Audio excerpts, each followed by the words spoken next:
You're listening to Heart of Mind, radio for the new millennium.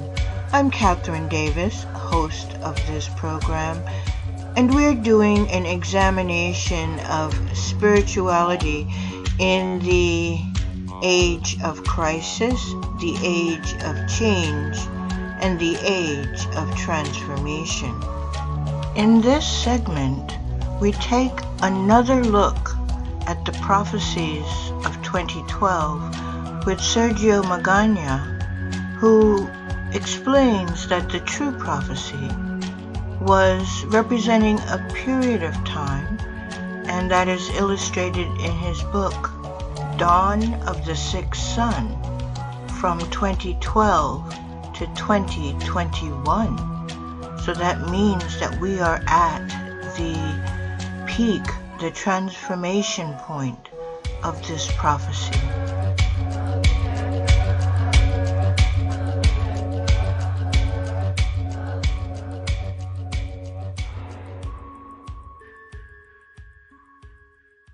It is a really very powerful book. And the title is The Dawn of the Sixth Sun. And for people to understand that, I'm thinking we might have to take a few steps back and explain what you mean by the sixth sun. What is the fifth sun? And what is this progression so that people might understand this time period, 2012 to 2021. Okay, yeah. Thank you for the invitation. It's a pleasure to be here. Of course, the Nahuatl cultures, it's a long lineage that Nahuatl is a language that was spoken in the center of Mexico, and it comes from the Olmecs to the Aztecs. So it's like 5,000 years of wisdom, of lineage. The Aztec calendar is like the last part of, and the tradition, the Mexica tradition of this knowledge. And in the calendar, the outer ring of the calendar means the long count. And the long count is of 26,500 years. That is more or less the precession of the equinoxes that the science and other traditions saw. So for the Aztec calendar and the Nahuatl cultures, the main number in the universe was the 4, because they saw that it was repeated in a lot of parts in nature. For example, 4 main moments of the day that are sun rising, midday, sunset, midnight. 4 phases of the moon, 4 elements, the 2 solstices and the equinoxes to complete the cycle. So they divided everything in 4. And also the calendar is called Nahui Olin, 4 movements, because this pattern is repeated. So the long count of 26,500 years was split into 4 according to this pattern. Mm-hmm. And that gives you periods of 6,625 years. That is what we call suns. And now we are in a historic transition, because the change for the Nahuatl culture, that is very similar to the Mayan one, but not exactly, started in a full eclipse that happened in Mexico City in 1991. And then this is when, for us, the changes are not exactly like in modern calendars, that one day is 2010 and the next day is 2011. No, for us, it's like in nature, that suddenly it's night and light begins slowly, then they are like midnight, midday, and then it gets to the sun rising. Mm-hmm. So for us, it's more like in nature, the change. So for us, the sixth sun entered in the kingdom, if we can say like that, of the fifth in 1991. They got like the equal power in the 2012, and now slowly the fifth sun is going out, and the transition will finish in 2021, when the sixth sun will be by itself for thousands of years.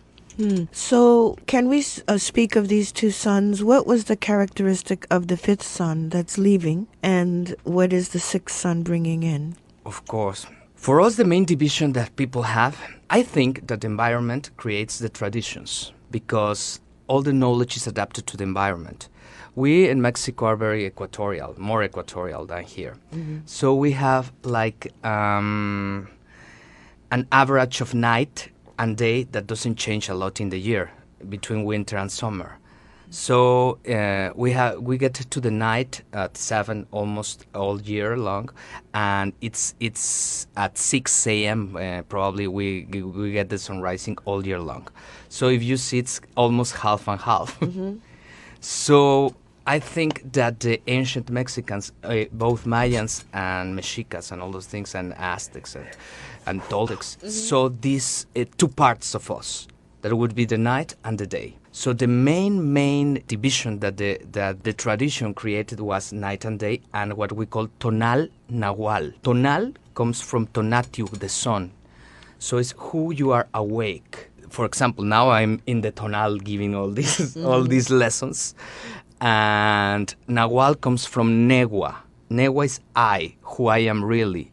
And it's who are you sleeping and who you are dead. So it would be like a kind of spirit. So for us, we were completely a different being than Nahual, that is an energetic body in your body, if I can say. So who you are in the night. And so, for example, for us, energetically, you have the tonal surrounding your head in the daytime.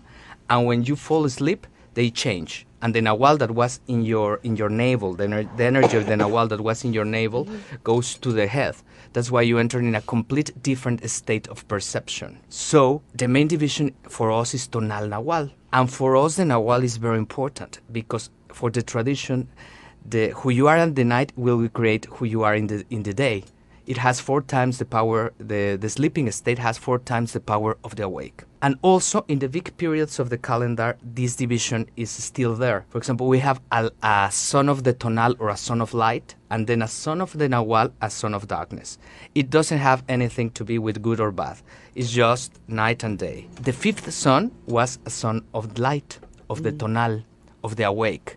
These sons is like being awake in the day, that where are you seeing? Outside. Because when I am awake, I cannot see my inside. I am seeing now you, Kathy, Araceli, all the studio. So that's the main characteristics in the Sons of Light, where those humankind put God outside, satisfaction outside, medicine outside. The conquest is outside. And if you see, while the 6th son was approaching, humankind is going again to the inside, generally. So it's like closing the eyes. And the inner self begins being very important. Medicine goes to the inside because it's not so effective outside. Religions begin falling down. And the dreaming state is becoming important also. So all the inside and the conquest is yourself. And if you see, a lot of people now think that they weren't affected, but we are lucky because if you see this in theory and you are in the middle of a sun, you cannot see really the change between one and the other. But I can remember how it was life 30 years ago. And people were satisfied by the outside, by the religious answers and all those things. It was not general. See people facing really personal crises and depressions and all the world of the inside. This is more new. I totally agree, and I've seen that myself. I've experienced it myself. So this period of the dawn of the 6th sun, the reason this is important is because a lot of people before 2012 were expecting either great catastrophes or they expected like some immediate transition. And then after the fact, then many people, people who are not in this tradition, who don't know, were very disappointed that the world didn't change for the positive, and they are very disappointed. So how does the teachings that you're bringing to those of us with Western minds help us in this 20-year period to understand how to move forward through this transitional time? Okay, first of all, because a lot of people doesn't know where the 2012 stuff came from. It was from the ancient Mayan and Toltec traditions. Yeah. So it came from Mexico. But the problem is that in Mexico these concepts are not so popular. This was all a complete stuff that was made abroad for some people that studied the calendars and all those things. But they went there, studied a little bit of the calendars, they translated a little bit of Nahuatl or Mayan into their frame of mind. And, for example, the Nahuatl prophecy was, the 5th sun will finish with earthquakes. There will be a lot of suffering and everyone will die. That is exactly prophecy. If you don't know how to translate Nahuatl, and if you put it in the framework, that this means that the world will end. That's what happened. But they didn't know the ancient tradition, really, because they weren't there a lot of time. I have been there all my life, and I have been studying that. For the tradition, death means change. For example, death means dream. So they didn't see these parallels. So they just translated exactly how it came for a modern mind. And for example, for the tradition, there are 6 deaths that you experience alive. One is conception, because you stop being dead to being alive. Then the birth was other death, because you stopped being in the womb of your mother to start being in the world. Then puberty, or when you stop being a child to become a young man or girl, was other death. So we have all these things. So death means changes. So earthquakes was meant that all the structures, because if you see the Aztec calendar, between the suns, there are 4 squares that represent the suns. The 5th sun is in the middle, and there are an eagle claws in the middle that represents that every time that we change suns, the order of the other sun is destroyed to give place to the new order. So now it's what we are facing. That the religions are being destroyed, or not destroyed, but they are falling down. The medicine, the structures, the economies. A lot of things are changing because we are entering in the new sun. But it's a son of the Nahual, a son of the inside, a son of darkness. That it doesn't mean good or bad. It's just a different order, where the main conquest is inside. Excellent. I have read a lot of the stuff now that goes outside about Toltecs, and I said, wow, it's so different of the things that are said in Mexico. Beginning for the meaning, Toltec comes from a word that in Nahuatl is toli. Toli means the measure, and they say, and it's also a tree that was a robber, tule.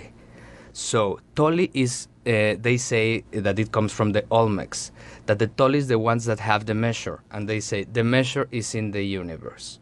So the Toltec really tradition doesn't have to be with watch what you speak, be impeccable and nothing like that. It's mathematic completely, even for the meaning of the word Toli. So it's get the measures of the cosmos and try, like the Holy Father says, as it's in heaven, do it in the earth. But not just say it, do it. So our dances, our breathings, our everything is to get the measures of the sun, of the moon, of Venus, of the Pleiades, and everything, and to make our microcosmos tune in the Toli, from Toltec comes, with the universe. So it's nothing channeled, nothing that an angel said. It's just watch the universe, the Toli, the measures in the cosmos, and make those measures in your life. Through dance or drumming or whatever. So in many ways, it seems that the 6th sun in which we are going inside is for that purpose, to finally have the human race reflect perhaps those numbers and how they live their lives. Yeah. Do you think? For example, the inside is also the underworlds. So in the Sons of the Nahual, people must face, for example, the fact that almost everyone is losing consciousness while sleeping. And that cannot be like that, because 1/3 of your life or more is being lost. And for the tradition, there is a Mexica phrase that says, the one that doesn't remember, it's very strong, is like a living dead, because doesn't have control of his awake.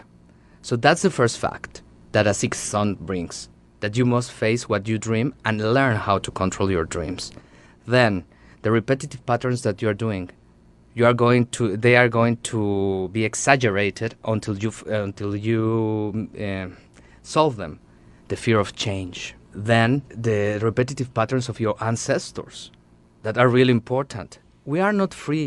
If we think that we are free, there is other phrase that if you don't heal your ancestors, they are going to destroy you. And that is not that they are going to come and throw stones to you. No. You are just going to repeat their patterns. So all these things, the heavy emotions that you haven't got rid, And for us, if you solve your underworld, you enter in the cave of power. That is to see these numbers, to see the reflection, to see the mirror, to learn how to move this reality, because it's only the dream of the dream. So what we're experiencing now is the dream. Yeah, the dream of the dream. For us, this is the dream of the dream. This is the sub-dream. So that gives us the potential to either live our lives blindly, or as you say, if we can conquer the inside and learn to be awake in our dreams, then the dream we're creating here can be wonderful. Of course. Yeah. So until we learn to do that, we're going to create our own nightmares, I presume. If you're living a difficult time now, it's because you have created in the dreaming state. And because now the energies have changed. Everything that was outside is coming to the inside. That's why so much people is facing this depression crisis. Because the outside is not enough anymore. And because it's not the time of the outside. Yes. Yeah. So A lot of people that have conquest, like we were talking there, that have conquest their financial solutions and all those things, they are facing the crisis of the inside. They are looking for something else because this is not the time of the outside. Oh, you mean like people in politics, people in the economics world, they have to turn inside. Yeah, a lot of people that have a good wife or a husband and a good family and the solution to their finances, all those things, they are not satisfied. Because now with the new sun, that used to satisfy everyone 30 years ago, if you see. And almost no one was like challenged. But now, people that have that is not satisfied because the new sun is of the inside. You cannot get the satisfaction outside.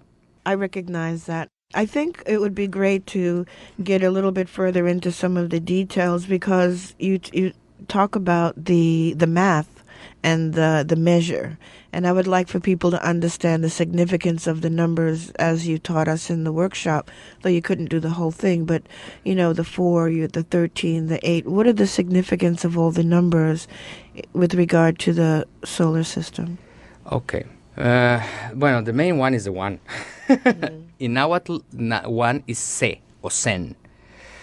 So like I said yesterday, if you ask for one notebook, you will say Se notebook. Okay, not notebook, but the worldly Nahuatl of what you're asking.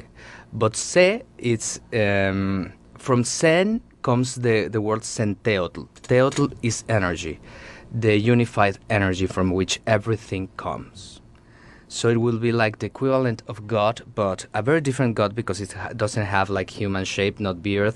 It's not judging anyone and nothing like that. It's just what we call also a momati, the state without mind, or the black eagle, where everything starts. Then the second number that is very important in the Toli is the Ome, that is Ometeotl. It is said that the black eagle or the main energy, in order to be able to create, has to reflect herself to create a subject object or an IU. And that's why for us is sacred the obsidian mirror, because it's the physical object that is the metaphor of the first reflection. So every time that we work with obsidian mirrors that we say, when we would try to destroy a sickness or a problem, you say, where you create it is in the only place that you can destroy it, in the mirror, in the reflection. So the main energy, the first thing that reflected was Ometecutli Omecihuatl, that literally from Nahuatl means Mr. Two and Mrs. Two, the Mexican yin-yang. But that's in the reflection. And from the two, so we have this kind of sacred word that for us is Ometeotl. Ometeotl is like the Mexican amen. But it really means like the two energies joining to create or to reflect. So after that, all the cosmos was created with these two energies. So for us, all the cosmos, the stars, even the point more far away that you can see is in the reflection, in the mirror. And they say that we are so fascinated by the reflection that we have forgotten completely the one that reflects. So we are kind of trapped in the mirror. So that gives like the meaning of the 1 and 2. Then it's the 4. That everything, like I said, is repeated in 4 movements. In nature, 4 seasons, for phases of the moon, solstices, equinoxes, to give the complete cycle. Then it comes the 8. The 8 is very important for us because it's the mathematic of Venus and the moon. And for us, Venus and the moon establish the difference between tonal and nahual. Because if you see, in the ancient times, Venus was seen like a star, the brightest star of the sunset and of the sun rising that disappears at the end. Mm-hmm. So it's like Venus opens the kingdom of the moon and then closes the kingdom of the moon to open the kingdom of the sun. The difference between tonal and nahual.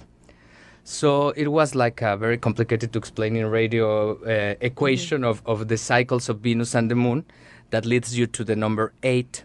But this is very important because even for the tradition, that's why you should sleep 8 hours. And you have, for us that we have lucid dreaming, you only experience 8 dreams per night, every night.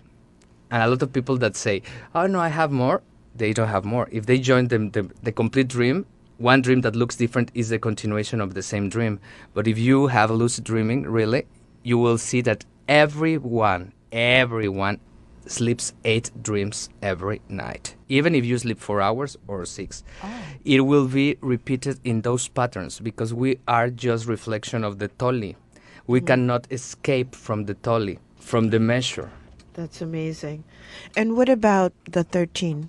Because we use that in the breathing as well. Yeah, the 13 for us is the number of the Quetzalcoatl. Quetzalcoatl means rising of the serpent. That would be like the Mexican Kundalini, but it's also like the archetype of knowledge, of kindness, of power, of the enlightened one. And it has to be with our relationship with the sun. The sun rotation in the equator, in the solar equator, is of 26 days. So if you divide that in 2, because it's 2 phases of the sun, it will be 13. In the sun poles, it's like 20 days, 20 something. So it would be 10. So that's why for us the 13 is sacred, because it's like having in the earth a different phase of the sun, a different solar wave. That's why we divide the calendars in 13 days or in 20 days. Mm-hmm. Amazing. I would love for people to understand what these metaphors are, like using the fire elements, understanding the nature of the animals, not just the serpent, but you spoke of the eagle, and some kind of connection that people can make to the importance of these symbols in the teaching. Are archetypes that are older than Christianity and any religion are animals. So the serpent is not just the serpent. In Mexico, you see there is the enlightened one was named the serpent feather. That is based in a spiritual practice. Almost anyone knows that is the rising of the serpent that then exits your body and transforms into a bird that will take you to fullness. But the serpent it was very sacred for us because they knew that the energy moved like a serpent in waves. So every time that we say serpents, we are referring to the movement of the energy.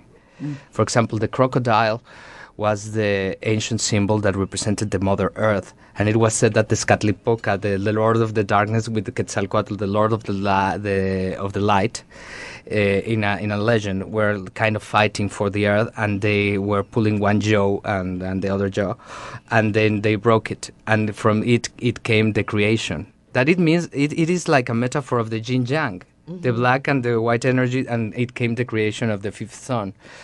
So we have the eagle. The eagle is the spirit flying, the eagle warriors, the eagle seer in the dreams. We have the hummingbird. The hummingbird for us is the one that makes impossible things, the one that represents the love, the joy. So all these archetypes that we use in dreaming a lot, for example, the monkey, the arts, that is Osomachtli, it's Quintli, the dog that goes to the land of the dead to meet the ancestors. We have all these kind of archetypes that are there. Well, it's beautiful for me because it really does help it explains and helps me to understand what it is that you're teaching, so it's not just a strange metaphor, but it actually gives it vision and gives it life for me when I understand using those archetypal metaphors, and I think that that's a really wonderful thing. Come to the river, meet me by the water. Come on and join me, I'll be waiting by the shore. Stand in a circle with loving arms around you, yeah. where the mighty waters flow. And as the river unwinds, you'll see the turns of your life, the seasons that come and go. All of the answers to the questions of your soul are found in the water when the river takes control. Yeah, mighty river, yeah.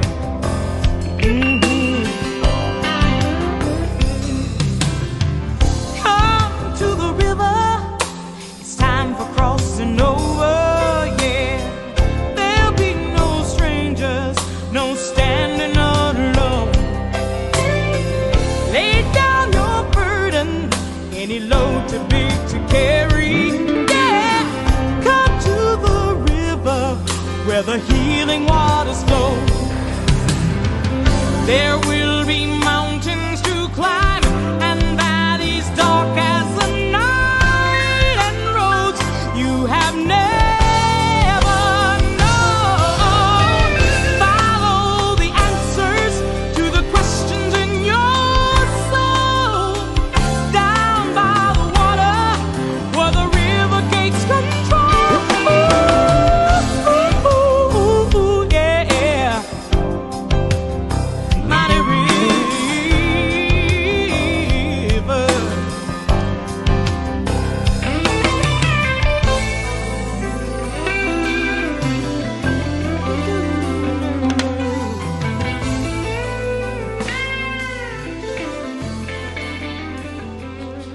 Well, I didn't have it until I was 36, and it came after 10 years of intense longing and practice and prayer and meditation. I'd been instructed by a great Tibetan teacher in Ladakh and had taken the vows of Mahayana Buddhism. I'd plunged into Sufism and worked with the poetry of Rumi and been instructed by great Sufi teachers. I had worked passionately with a great Hindu teacher, and I had really, really longed and hungered and burned and yearned, and I had had a series of smaller mystical experiences that had completely convinced me of the essence of the divine, that the divine is here and the divine is in us. So it was the culmination of an enormously intense period of discipline, and it happened in Paris. I was living in Paris, and I'd actually been to dinner with great friends, and it had been a wonderfully happy dinner, and I went back, and I was living in a tiny little maid's room which was surrounded by mirrors, and I walked in and looked in the mirror and saw that there was nobody there, and it was very scary, and then until I saw that everything was dancing. There was like flames dancing in the mirror. And I walked unsteadily to the window and opened the window, and it was an 18th century courtyard with Paris behind, and everything disappeared, and just white light, white diamond light. And because I was a scholar and a student of mystical literature, I knew that what I was receiving was the initiation enlightenment experience. It's just the beginning. It sounds very grand, but it's actually 101. This is just many thousands, hundreds of thousands of people have had this experience. The whole universe was just white light. I couldn't see anything, just this light, this amazing diamond white light. And the light isn't something you see out there. You know that you are one with this light. It and you are the same, and you can't explain that. It's just what you know when you have this experience. And the light is also joy, it's also bliss, it's also sweetness, it's also calm. It's immense, immense love beyond imagining. And I was drowned almost in this sea of light. And then I stood there and stood there and stood there. It went on for many minutes. And then the universe reappeared.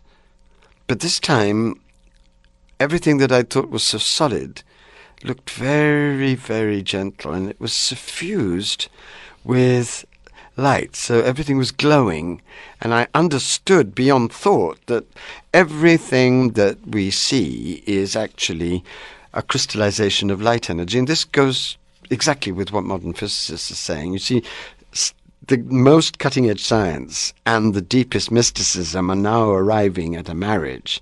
And this is the essence of reality.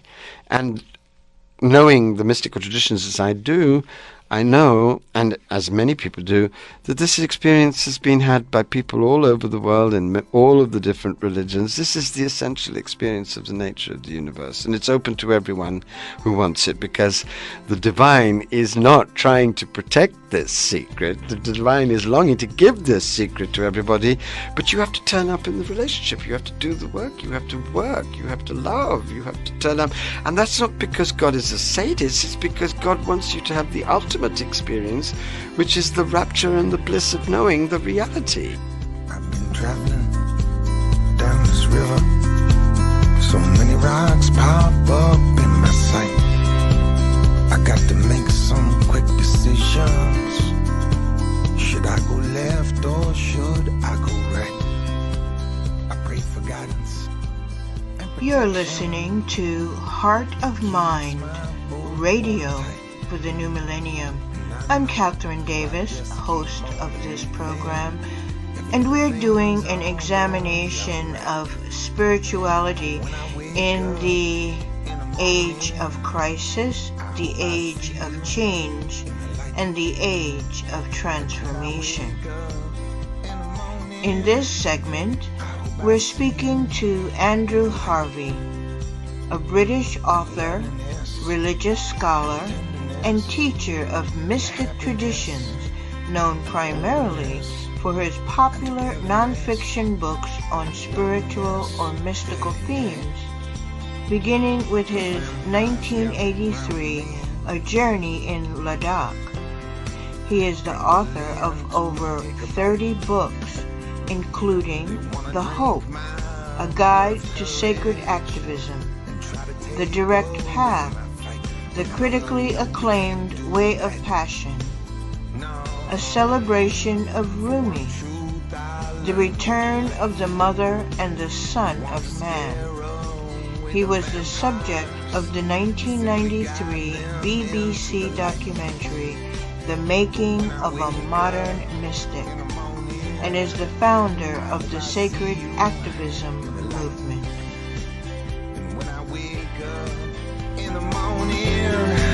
I hope I see you in the light, yeah. In the morning, in the morning. In the morning.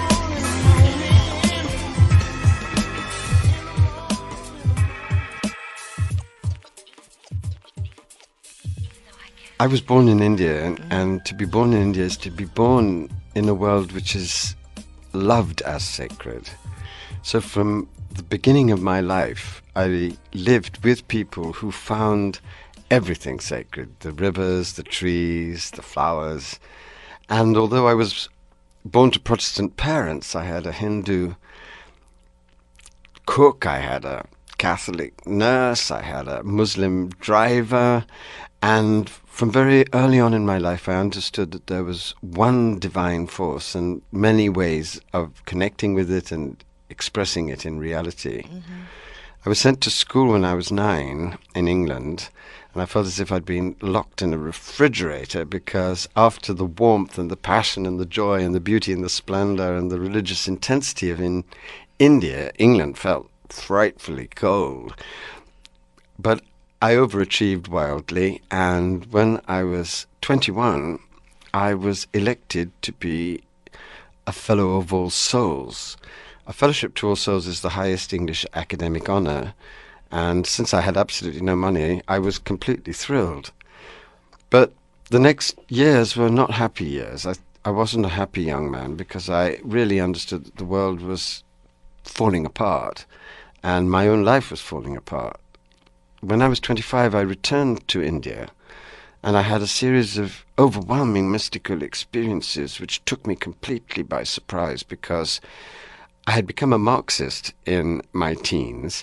I had decided that that was the only way the world could possibly be transformed, was by political revolution. And here I was, going back to India, not expecting anything but to return to the roots of my own childhood, and a series of tremendous mystical experiences woke me up to another kind of reality.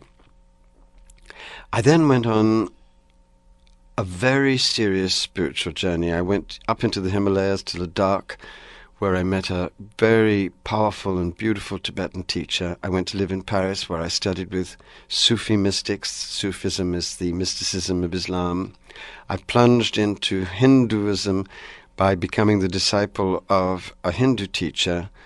And at the age of 36, I had an awakening experience. The whole world disappeared into divine light and then reappeared soaked and saturated with divine light. And I realized that everything is a manifestation of the consciousness of God, and that we are all united with that consciousness in the deepest part of ourselves. I asked myself then the question, why have I had this realization? What is this realization for?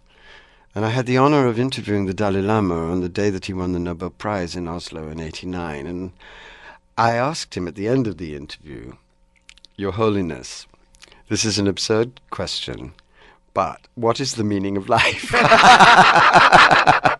And at that moment, he laughed and laughed and laughed and laughed, because as everybody knows, one of the greatest things in this world is the laugh of the Dalai Lama. And I have this project of making a CD in which would have on one side the laughter of the Dalai Lama, on the other side the purring of my cat. So between the two sounds, I think a great deal of consolation could be shared.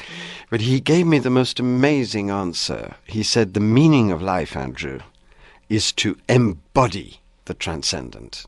Not to go off into the transcendent, not to go off into the light, not to leave this world, but to embody it, to bring it down into your mind, into your heart, into your body, into your will, and into your actions.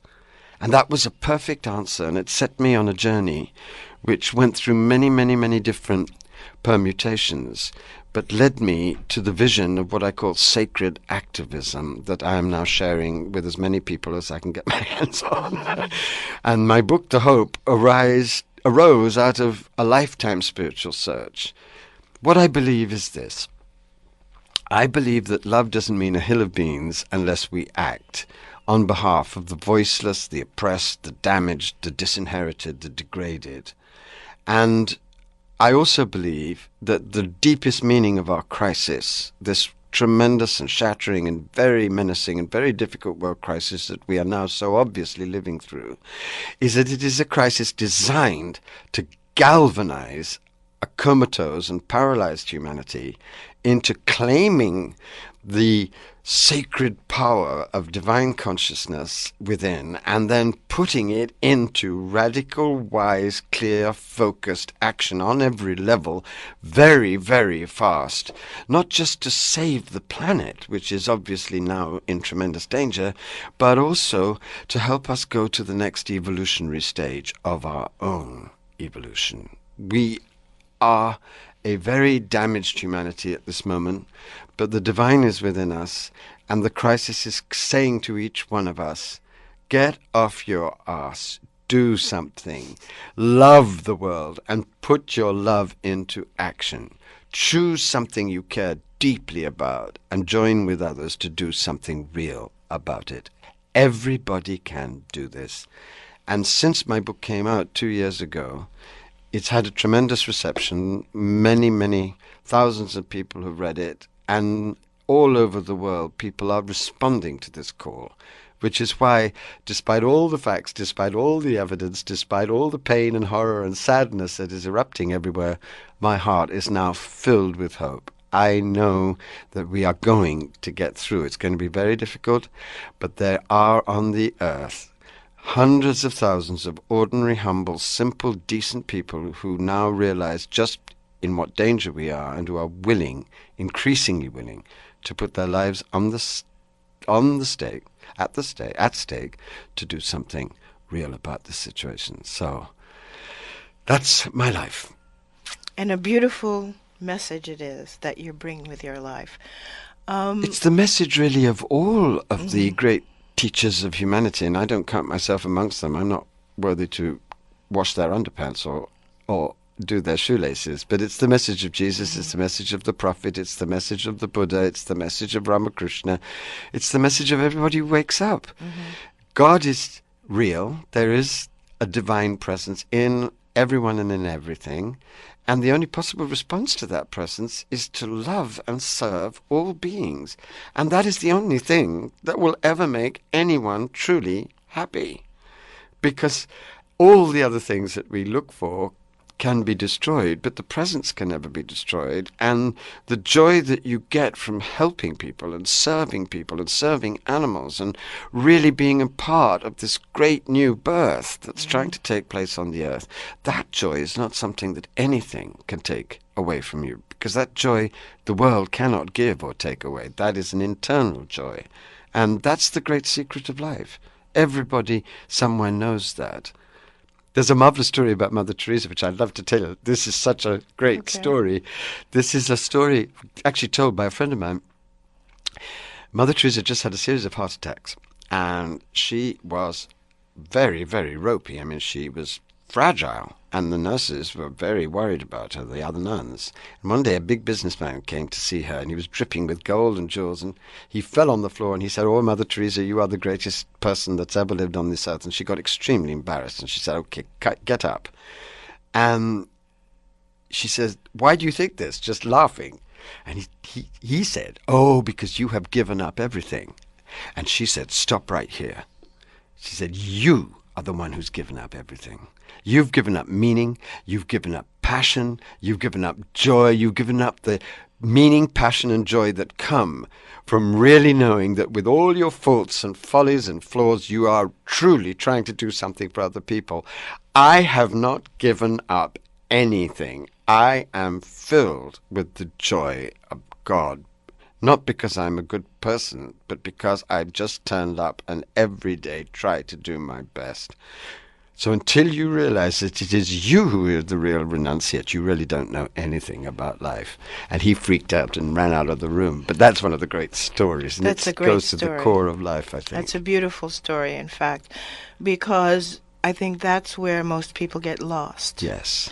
In thinking that someone who's giving service has given up and given up themselves, and thinking that those who embrace the material wealth and the value of things are the ones that are doing the smart thing. So, but the truth is, and we can see it in the media, those people who are embracing wealth and fame are not doing so well. Well, they don't seem that happy to me. On a personal level, they don't seem to be doing that well. How could you?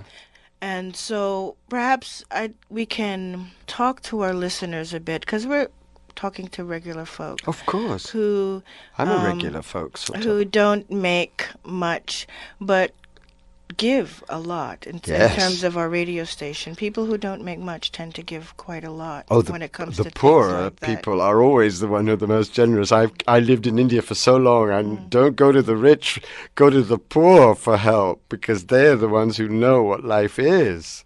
Right. So true. So, but what I would like to speak to is your transition from being like a Marxist to understanding this, the spiritual essence within you, because that's where a lot of people are who listen to this radio station. They're very involved in the politics, and people tend to get so attached to their politics that I would say it's almost a violent attachment to a certain way of thinking, and they tend to exclude other ways of thinking or diminish other people's expression.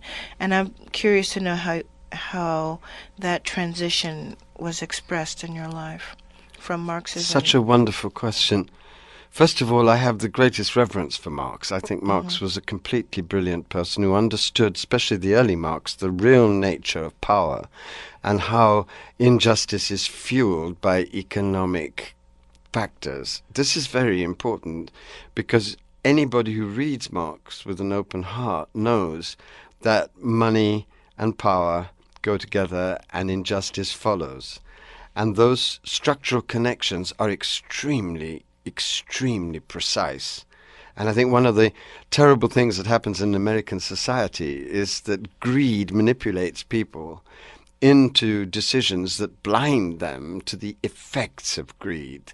the millions of people who are living on almost nothing, the appalling treatment of animals, the devastation of the environment. So my spiritual shift has not led me to be less political. I am as political as I was when I was 18, and I see things, if possibly, even more clearly, but they're lit up by a different light. What happened is that, well, I was born to a religious family, and I was surrounded by ordinary, simple, but very deeply religious people when I was a child in India. So I was brought up in that atmosphere. Then I lost my faith and I plunged into political passion. And then I had, as I said, these extraordinary experiences of divine clarity, of divine beauty, and of this immense force. One experience I'd love to share with you, I was I was 25 and I was living by the sea in South India, and I had had dinner and I was walking back to the hotel, which was by the sea, and suddenly it was as if my head had been split open like a coconut that had been axed, and I saw this white diamond light being emanated from everything, and I heard this great sound that the universe was saying, which is the Om sound. I didn't know anything about Om at that time. I understood beyond thought that everything that I'd learned, and I'd been wildly overeducated. I mean, I'd read everything, and I'd been elected a professor at Oxford, fellow of All Souls and all that. Everything I had learned had not prepared me for this experience, which was obviously the truth. When you have a mystical experience, you can't hide from it. You can't pretend it's not going on, because it's so overwhelming and so self-evidently real and true and powerful that you cannot deny it. So I realized that I had to plunge into this. I could not turn away, and that it contained the secret not only for my own personal happiness, and I was unhappy and I needed to feel that there was something worth living for, but it also increasingly became clear to me that this experience was also the key to the force, the power, that if we humbly could harness it, would be a force and power that could change the horrifically unjust structures of our world. So I never lost my political passion, but I understood that there's a force greater even than human reason and human outrage and human indignation and human effort. There is a divine force of love, a divine force of absolute compassion that supports these human efforts for justice, and it's bringing together the divine power of love with the human passion for justice that is the core of sacred activism. And that's what my message is to people. And my message to Occupy, I talked to Occupy on several occasions. I said, thank you so much for turning up and giving us hope. Thank you for your courage. Thank you for your wildness. Thank you for your analysis. But understand that this is going to be a long haul, and to be strong enough and clear enough and patient enough and wise enough, we are all going to need more than human help. We're going to need help from the source of power itself. And that source is available to everyone. It lives in everyone. It's been known since the beginning of time. All the great religions are founded in it and spring from it. All the great mystics talk about it. And you don't have to be Einstein or Shakespeare or Rumi to get in contact with it. You just have to be willing and humble and admit you don't know and ask for help, and it will come to you and it will infuse you. And with the power that it gives, you can do anything, and you can shift this madness and turn this chaos into order. Wow, very powerful. What's really interesting in working in the environment that I'm in is that I come into contact with a lot of elders, activists, you know, people in their 50s, 60s, and 70s who've been holding on to their vision and their hope for decades. Yes. but are so exhausted. Yes. And then I see these younger people who are coming to it now, and they came with all this enthusiasm. Yes. But then they confronted the violence of the police state. Yes. And now they're beginning to show signs of real exhaustion. Well, this is the big problem. Yes. If you only rely upon your human power, you will not be able, and let's get absolutely real about this, you will not be able to shift structures so dark, so desperate, so ferocious, and so ruthless as the structures that now control the world. Mm-hmm. All of the great movements that have truly transformed history, all of them that I can think of, and I'm thinking of the way in which Gandhi unseated the British Empire. I'm thinking about the way in which Martin Luther King prevented a horrific bloodbath in American society by holding up the splendor of the Christ consciousness. I'm thinking of the way in which the Dalai Lama has held together Tibetan society in the middle of the fire of one of the greatest genocides of history. I'm thinking of the way in which Lech Walesa organized Solidarność and enabled the Polish people to move from oppression into democracy. I'm thinking about these people who've shown us the way. All of these people and all of these real movements have had to go deeper than merely human energy. They've had to tap into the essence of spiritual power to find the three things that you're going to need to make a movement of justice successful. You're going to need tremendous patience. You're going to need tremendous energy. And you're going to need tremendous wisdom. Patience runs out, I find, if you're just relying on your human self. Energy is easily depleted by defeat after defeat and disappointment and really seeing the ugly face of the fascism that threatens us. And wisdom, quite simply, cannot be attained without inspiration from the source of wisdom. So when you really understand this, you understand that the kind of movement that is necessary for our world to be preserved must be one that brings together the two most noble fires of the human soul. The fire of the passion for God that has been with us since the beginning of our creation journey and that has informed so much of the greatest of achievements of humanity, that and the fire of the passion for justice.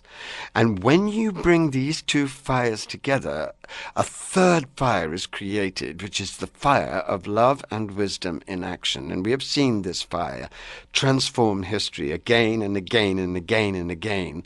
And the time is now to birth this fire on an unprecedented scale and with unprecedented intensity of concentration, so that the world, whose very existence is now absolutely threatened, can not only be saved and preserved, but so that we can be transformed by our passion into another kind of humanity that will never, ever, ever again allow such a global horror of oppression to arise.